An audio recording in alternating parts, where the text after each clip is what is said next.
Hello friends, welcome to Abhiyanand life. இன்றைக்கி குடமிளகாய் egg பொரியல் எப்படி செய்கிறதுன்னு பார்க்கலாம். ஒரு வாண்டலில் 2 டேபிள் ஸ்பூன் எண்ணெய் காஞ்சதும் 1/4 டேபிள் ஸ்பூன் கடுகு, 1/4 டேபிள் ஸ்பூன் கடலைப்பருப்பு, 1/4 டேபிள் ஸ்பூன் உளுத்தம்பருப்பு சேர்த்திக்கலாம். அது நல்லா பொன்னிறமாக வந்ததும் ஒரு வெங்காயம் கட் பண்ணி வச்சுருக்கேன், அதை சேர்த்திக்கலாம். வெங்காயம் ஓரளவுக்கு கலர் நல்லா வந்ததும் குடமிளகாய் கட் பண்ணி வச்சுருக்கேன், அதை சேர்த்திக்கலாம்.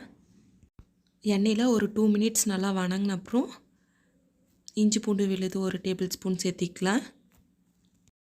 இஞ்சி பூண்டு பேஸ்ட்டு பச்சை வாசனை போனதும் ஒரு 1/4 டேபிள் ஸ்பூன் மஞ்சள் தூள் சேர்த்திக்கலாம்.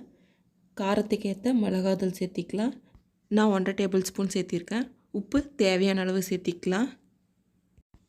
நல்லா மிக்ஸ் பண்ணி விட்டுட்டு ஒரு 2 மினிட்ஸ் நல்லா வணங்கின அப்புறம் நம்ம எக் சேர்த்திக்கலாம்.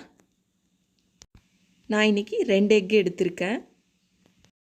எக் ஊற்றணும் மீடியம் ஃப்ளேமில் வச்சு நம்ம ஒரு சைடு நல்லா எக்கு வேக வச்சு எடுத்துக்கலாம்.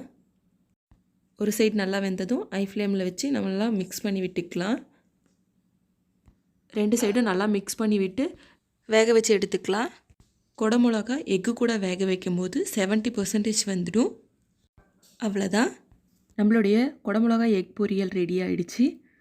கண்டிப்பாக நீங்களும் ட்ரை பண்ணி பாருங்கள்.